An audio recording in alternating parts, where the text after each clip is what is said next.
Saya ini bukan ketua umum parpol, bukan ketua umum partai politik, bukan juga ketua koalisi partai.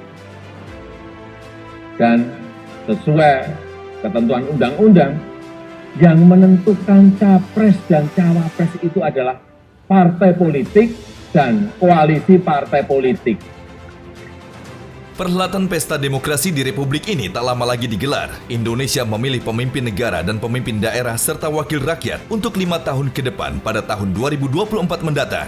Hajatan 5 tahunan ini akan menjadi tonggak sejarah bagi negeri ini.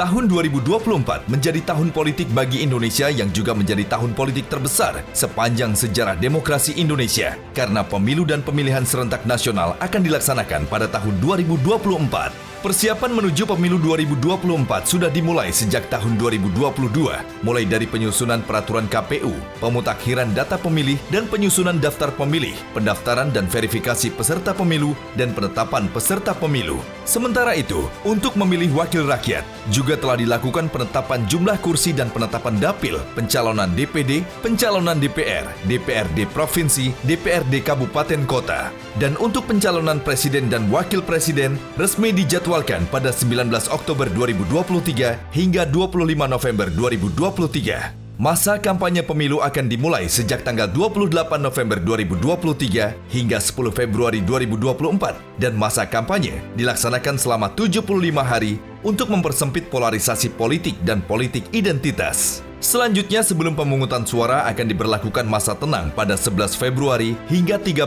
Februari 2024. Dan pada 14 Februari 2024, masyarakat Indonesia waktunya memilih pemimpin negara, presiden dan wakil presiden, DPR, DPD, DPRD. Sedangkan untuk pemilihan kepala dan wakil kepala daerah akan dilaksanakan pada tanggal 27 November 2024 mendatang untuk jabatan 5 tahun ke depan. Demi menjaga kualitas demokrasi dan mewujudkan pemilu 2024 yang jujur dan adil, sinergi dan peran serta seluruh aktor negara adalah yang sangat dibutuhkan dalam mensukseskan tahapan pemilu dan pemilihan serentak nasional. Adu jitu strategi dari masing-masing tim sukses calon presiden dan calon wakil presiden tentu akan mewarnai masa kampanye mendatang. Mencari celah dukungan untuk dapat menggait pemilih, berbagai cara pun dilakukan. Bahkan polarisasi politik dan politik identitas rawan terjadi yang mengarah pada pelanggaran atau kejahatan terhadap ketentuan pemilu.